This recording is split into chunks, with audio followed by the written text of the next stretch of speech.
दोस्तों, हाल ही में social media पर देखा गया कि अमित शाह के कार्यालय का जो ऑफिशियल हैंडल है सोशल मीडिया पर, वहाँ से एक ट्वीट, एक पोस्ट सामने आया जिसमें ये कहा गया कि भारत में आज़ादी के बाद जो जनगणनाएं हुई, मतलब 1951, 71, 91, 2001, 2011, मतलब जितनी भी जनगणनाएं हुई आज़ादी के बाद, उसके जो आंकड़े हैं उसमें ये साफ तौर पर दिख रहा है कि हिंदुओं की आबादी लगातार घट रही है और मुसलमानों की आबादी लगातार बढ़ रही है, मतलब बढ़ चुकी है।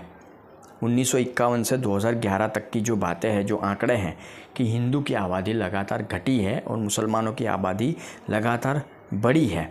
और इसमें यह कहा गया है कि इसका प्रमुख कारण है घुसपैठ और जनसंख्या वृद्धि दर में जो असमानता है, और सबसे बड़ी बात घुसपैठ।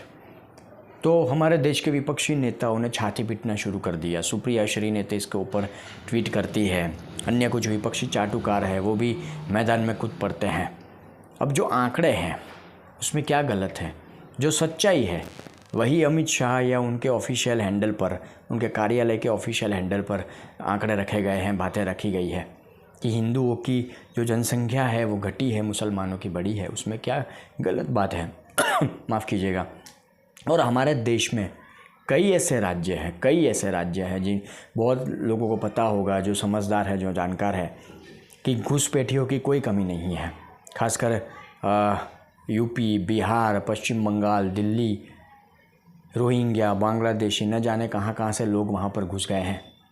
इसीलिए तो हमने देखा कि बिहार में एसआईआर की प्रक्रिया हुई, पश्चिम बंगाल में भी होने वाली है, अन्य राज्यों में भी होने वाली है, और वो ज़रूरी भी है। तभी तो सामने आएगा कि कौन भारतीय है, कौन बाहरी है।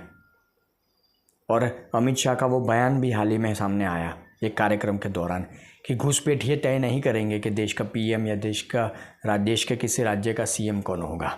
तो क्या गलत है?